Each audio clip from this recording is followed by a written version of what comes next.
Hello friends, welcome to Saburi kitchen. ठंड का मौसम हो, मक्की का आटा और मटर की कोई डिश हो, वाह क्या कहने, मजा ही आ जाता है। तो चलिए आज हम बनाएंगे मक्की मटर के बाफले। तो आइए बनाना शुरू करते हैं। पहले कुछ तैयारी कर लेते हैं। तो हमने लहसुन को छोटे पीस में कट कर लिया है। हरी मिर्च आप जितना चाहें उतना लें, छोटे पीस में कट कर लें, और अदरक को भी छोटे पीस में कट कर लें। अब सारी चीजों को मिनी चॉपर में डालकर हम चॉप कर लेंगे।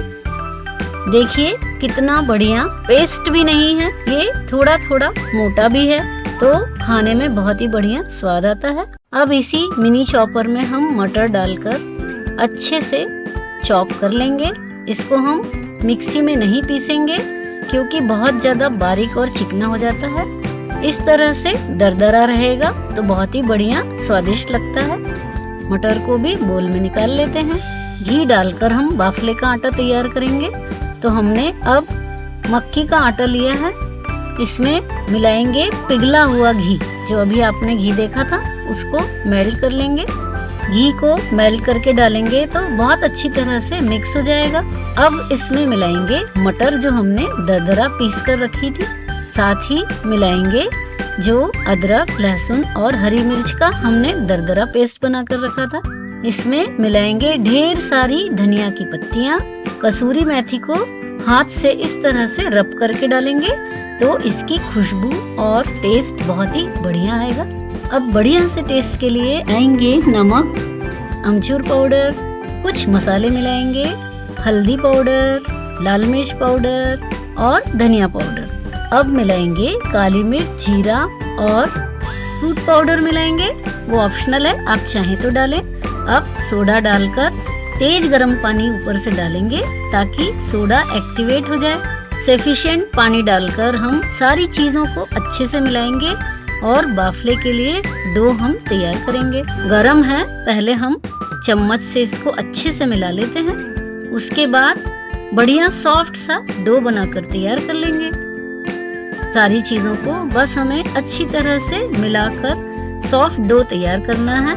बहुत ज्यादा आटे को मसलने की जरूरत नहीं है, बस अच्छे से मिक्स होके इकट्ठा हो जाए, बस हमें इतना ही करना है। आप चाहें तो गरम मसाला भी ऐड कर सकते हैं। अब देखिए कितना बढ़िया सॉफ्ट डो हमारा बनकर तैयार हो गया है। अब ऊपर से पिघला हुआ घी डालकर अच्छे से मिला लेंगे। हाथ में भी हम थोड़ा सा घी लगा लेंगे ताकि आटा सूखे नहीं। डो तो बढ़िया सा बन गया है। अब इसको हमें सेट करने के लिए रखना होगा। तो हम 5 मिनट के लिए इसको सेट करने के लिए रख लेंगे। सोडा डाला हुआ है इसीलिए हमें ज्यादा देर आटे को नहीं रखना है। तो बस बाफले के लिए बहुत ही बढ़िया सॉफ्ट आटा लग चुका है। थोड़ा जरूरत हो तो पानी डालें और अच्छे से मिक्स कर लें। आटे को थोड़ा अच्छी तरह से मसल लेते हैं। हमें सिर्फ मिक्स ही करना है, ज्यादा मसलना नहीं है। अब हाथ में घी लगाकर अपनी पसंद के साइज अनुसार हम गोल गोल बाफले बना लेंगे। पहले गोला बनाकर अच्छे से चिकना कर लेंगे। देखिए बढ़िया सा लड्डू बनकर तैयार हो गया। इसको हम उंगली से ऊपर से चपटा कर लेंगे ताकि फूलेगा तो उसको स्पेस मिलेगा। अब हम इसी तरह से गोलाकार लड्डू बनाकर ऊपर से चपटा करेंगे और सारे बाफले बनाकर तैयार कर लेंगे। अब बाफले को हमें पकाना है। इसमें मटर और मक्के का आटा है, दोनों ही बहुत हैवी होते हैं। तो हम सबसे पहले स्टीम कुकिंग करेंगे। तो इसके लिए हमने स्टीमर लिया है।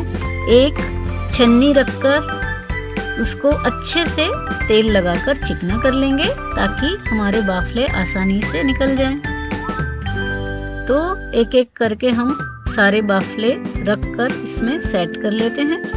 पहले हम तेज आंच पर इन्हें कुक करेंगे।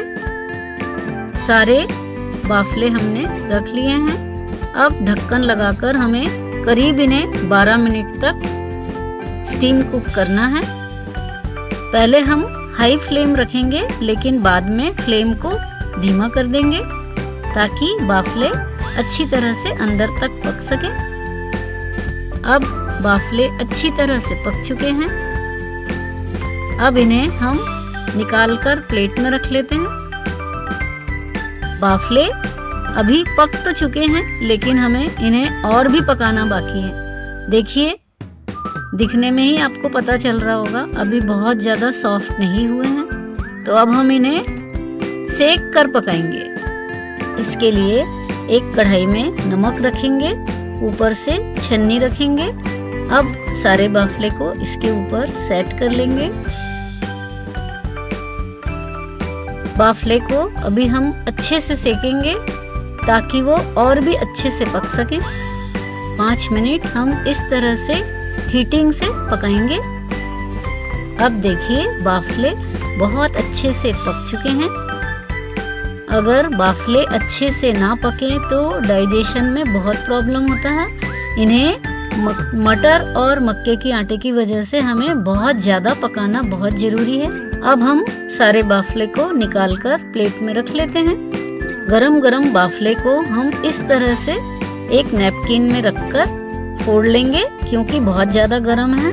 हम हाथ से फोड़ेंगे तो बहुत ज्यादा स्टीम निकलेगी। देखिए, अंदर से आपको दिखा रही हूँ कितना बढ़िया पक गया है। आपको देखकर पता चल रहा होगा कितने अच्छे से पक गए हैं। अब हम एक पैन में बटर डालकर इन्हें और अच्छी तरह से सेकेंगे तो बहुत ही बढ़िया स्वादिष्ट बनकर तैयार होंगे। हमने बटर लिया है, इससे इसका टेस्ट बहुत ही बढ़िया आएगा। आप जो मन करे घी तेल कुछ भी लेकर इसको इस तरह से फ्राई कर सकते हैं, वरना आप बिना फ्राई किए भी इस्तेमाल कर सकते हैं। लेकिन हम जब इस तरह से बटर लगाकर सेक लेते हैं तो बहुत ही बढ़िया कलर भी आता है और बहुत ही ज्यादा क्रिस्पी हो जाते हैं। अंदर से तो बहुत अच्छे से पके हुए हैं। खाने में इतने मजेदार लगते हैं कि ठंड का मजा ही दुगना हो जाता है। देखा आपने, कितना बढ़िया कलर आ चुका है। अब गर्मा गर्म सर्व करने के लिए बिल्कुल रेडी हैं। तो अब हम एक एक करके बाफला उठाएंगे और इसको इस तरह से फोड़ लेंगे। सारे बाफले हमने अच्छे से फोड़ लिए हैं। अब हमने घी को मेल्ट करके रखा है। अच्छी तरह से इसके ऊपर से घी डालेंगे। ज्यादा घी डालने से ही अंदर तक घी चला जाएगा और इसका स्वाद बहुत ही बढ़िया आता है। अब आप इसको चटनी के साथ सर्व कीजिए, रस के साथ सर्व कीजिए, या आप जैसा मन करे इसको खाइए। बहुत ही ज्यादा मजेदार है, खाने में इतने ज्यादा टेस्टी हैं, वो तो आप जब बनाकर खाएंगे तभी जान पाएंगे। इमली की चटनी तो वैसे ही बहुत ज्यादा स्वादिष्ट होती है। देखिए, इसके साथ भी बहुत बढ़िया लगते हैं। या फिर दाल के साथ डुबो कर खाइए। दाल बाफले तो खाए ही जाते हैं। अगर दाल में इन्हें छोटे पीस करके हम डुबो दें तो दाल का रस इसके अंदर आ जाता है और ये रस भरे हो जाते हैं। दाल का और इसका स्वाद मिलकर बहुत ही मजेदार दाल बाफले बनकर तैयार हो गए हैं। फ्रेंड्स, आप भी मटर मक्की के मजेदार चटपटे बाफले जरूर बनाइए। वीडियो लाइक शेयर जरूर कीजिए। Thanks for watching.